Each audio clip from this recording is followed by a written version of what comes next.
的四湖乡争取到经费1162万，来起四湖第一乐龄学习中心，10月初7正式来落成启用。这个乡内总算有一个属于老人长辈乐龄中心，阿公阿嬷拢有够痛。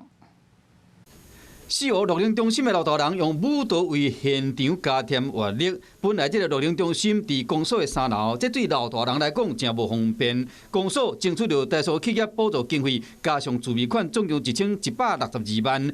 经过1年的时间，已经落成啊，大家真欢喜。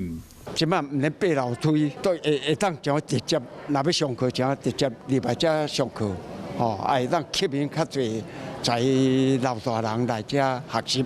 四湖乡长苏国良希望讲，好这时代会使受到更较好的照顾，欢喜过每一天。Hello， 大家好，我是乃瑜，要教给大家2个任务。第一个，华视新闻的脸书专页，你按赞了吗？还有华视新闻的 YouTube 频道，赶紧订阅起来，还要记得按赞，开启小铃铛哦。